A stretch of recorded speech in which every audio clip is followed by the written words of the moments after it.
Good afternoon, Hawksby and Jacobs here on TalkSPORT. Joining us in the studio now to tell us about his new Edinburgh show and more is comedian Tom Lucy. Good afternoon, Tom. Hey guys, how are you? Yeah, we're very good. It's good to see you. You seem...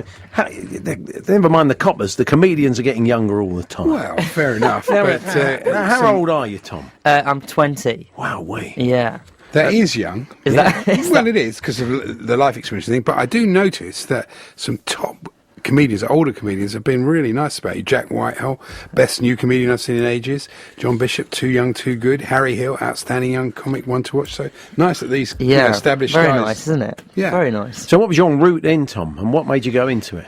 I don't know. I've sort of always have wanted to do comedy, and I started when I was 16, so that's quite young. I mean, I've been doing it for 4 years, so but that's very young, 16 to start. But I've never really wanted to do anything else.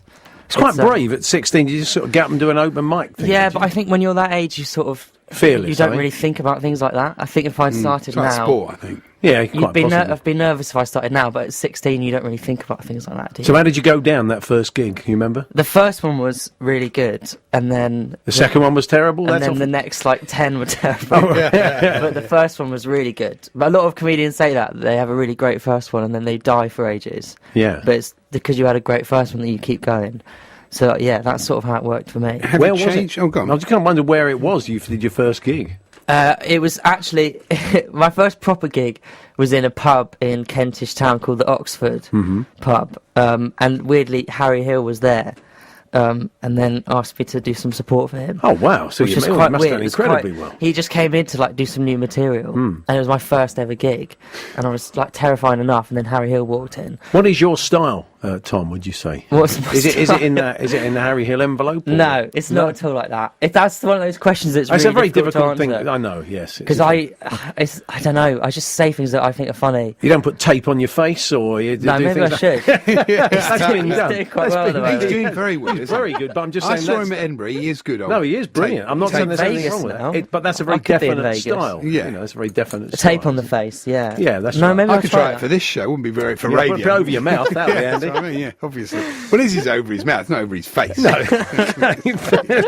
So he can speak, we just can't see. Well, that's very true. Has it changed your style? Are you developing? Presumably you are developing all the time as you get more life experience. Yeah. Well, the things you talk about change as you get older.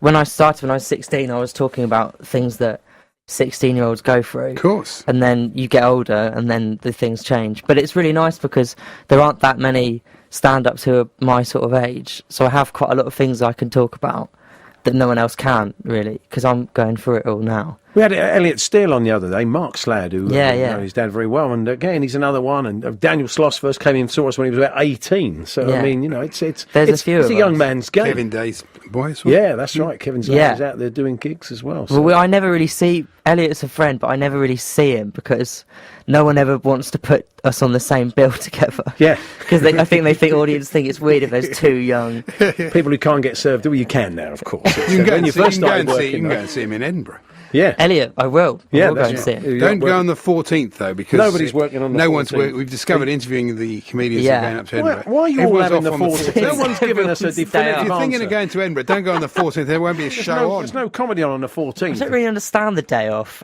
We might as well just push through. We're doing 26 shows. It doesn't really make a difference to have one day off in the middle. And also, I mean, it is only I say only, but because it's a hard thing to do, but it's only an hour a day, and then. But this is the thing. People being a professional football, it's actually easy. At least they do 2 hours training. But this is the thing. People always say to you, "Oh, it must be so tiring. You're working so hard." Doing a show every day for a month. It's an hour. Yeah. I mean, it's nothing. It's the going to the other shows and the late and live and all those things. I don't like to support other comedians. Yeah, you don't. I don't go to other shows. I'm going to start putting money in their pocket. Have you tried late and live? That's quite a bear. Yes, I've done late and live. Yeah, that's famously really difficult. Oh, it is difficult. So this is basically comedians, folks. If you've not been, this comedians going on 1, 2 in the morning in a bear pit full of other comedians have all had a drink, and then you go on and do your set, and you get quite a lot of clog. I mean, sometimes you do something. If you win them over, it's a great crowd. When you hear comedians, they do it. They storm it there. It's a really good reception, isn't it? There's a few gigs in the country that are famously horrendous, and that is probably the biggest one. Yeah. All the others have been shut down actually. So the Glasgow Empire, the old comedians. Well, that's what Des O'Connor will tell you about that. And there was one in Newcastle called the Hyena, which I did the last ever one off. Was that tough? I feel like I might have been the reason it shut down. It's one of the worst nights of Closed the hyena. comedy ever, not just my career. The show's called Tom Lucy Needs to Stop Showing Off in Front of His Friends. Was this taken from the school report? Exactly, yeah. So you get asked to think of these names, and you get asked in like February, and I didn't know what the show was going to be in February, so I thought I'll think of something quite generic. So I was looking through old school reports, and I saw a geography teacher had written that. And I thought, that's quite funny. I just put that down. How did you do in GCSE geography? I did all right, actually. The only thing I remember is Oxbow Lakes, though. Oh, right. It's the only thing about geography. I don't know why. I'm quite fascinated by it. I should have called the show Oxbow Lakes. Oxbow Lake. You haven't got 10 minutes on Oxbow Lakes. No, but it's a good idea, isn't it? I've never heard a bit on Oxbow Lakes. No, I've never either. That sounds good to me. You were Leicester Mercury Comedian of the Year, following the footsteps of people like Josh Widdicombe, Ramesh Ranganathan, and Johnny Vegas. So was that at the Leicester Comedy Festival? Yeah, that was last year. Yeah, I was 19. Yeah, that was. So all that helps, doesn't it? Yeah, that was a huge thing. That was the first thing I ever won, really. Because it was great. You're an Arsenal fan, is this right? Yeah, well, I feel like this has been slightly blown out of proportion because I was asked when I was coming on what team I support. I said Arsenal, but the truth is that all my family support Arsenal. I don't really know anything about Arsenal. But for the purposes of this, I am an Arsenal fan. I prefer that. Yeah. Are you a Tottenham fan? I am. Why don't you support Spurs instead, just to really annoy your family? Yeah, maybe. I don't really understand this big rivalry between football teams. I mean, I'll give you an example of how little I know about football. I went to an afternoon match with my dad. It's like a 2:00 kickoff thing. And I referred to it as a matinee. Which is not the right terminology for football, not really. You're in good company. Dad, I'm enjoying the matinee. Disappointment to my father. Many years ago, before Little Britain, Matt Lucas and David Williams came in here. Yeah. And we've had them all in here. Matt is a big Arsenal everyone's fan, been through of the course. TalkSPOrt towers. And they've all been here. They've all left us behind. They'll push their hands in our face when they see us on the street. True. But Matt said at the time, I said, have you taken David to a game? Yeah. And he admitted he'd gone to one game, but sat there shouting, David Williams shouting, "Come on, football!" Yeah, well, that's what I was doing. I don't know what to shout. Yeah. Kick it in the goal. Yeah, kick it in the goal is quite helpful. If you shout things about the referee, that tends to go well. Oh, yeah. Expletives about the referee. That's all good. So asking you about the imminent signing of Alexander Lacazette is a bit pointless, really. Well, I mean, I'm absolutely delighted. Yeah. Or gutted. What do you think Am I delighted or gutted about the recent you're signing? delighted. I'm delighted about What do you the think he'll recent bring to signing. the team? Goals? Hopefully goals. I think he's a young guy who. He's not that young, actually. He's not that young. Well, he's a footballer, so Yeah, he's going to be fairly young. He's a professional footballer, so he should be He's good. old enough to be your granddad, actually. Is he? Okay. No, he's 20. It's about 28. 28. That's right. Yeah, I mean, he's professional, so he should bring some energy and class to the team. Well I'll tell you what, we've had ex-footballers come on and say I'm less like a than politician. That's pretty articulate, I'd say. When you listen to footballers being interviewed, they never really say anything. It's just like a collection of phrases. I know, it's true. That was enough for me, and we're going to play that in the news. They'll play that in the news. We asked Arsenal fan Tom Lucy what it made of Alexander and I'll say, Lacazette. at the end of the day, I'm just happy for the boys. Yeah, That's it. That's the one. That sounds good. So, it's the Pleasance Courtyard, the Cellar, 6 o'clock show. Andy, you're going to be in Edinburgh. You can pop along 6 o'clock. You've got a window at 6, haven't you? Well, I think I have. Don't come on the 14th, Andy. No, I'll try not to. No, 2nd to the 27th. I'm up there the first weekend.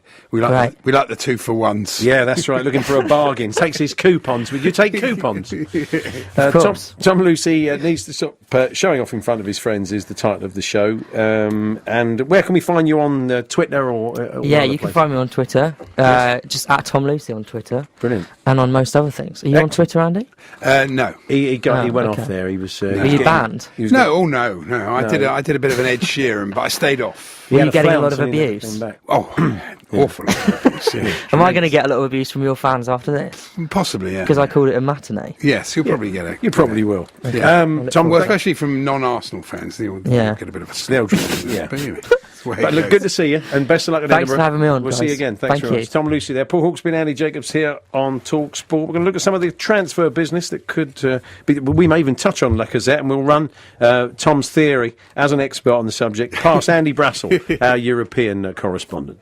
Super League Live, Thursday night from 8, over on TalkSPORT 2. Strong and hard and made of steel. TalkSPORT 2 brings you hard-tackling, full-match commentary of Wakefield Wildcats versus Castleford Tigers. Talk about cutting out the middleman. That is sensational.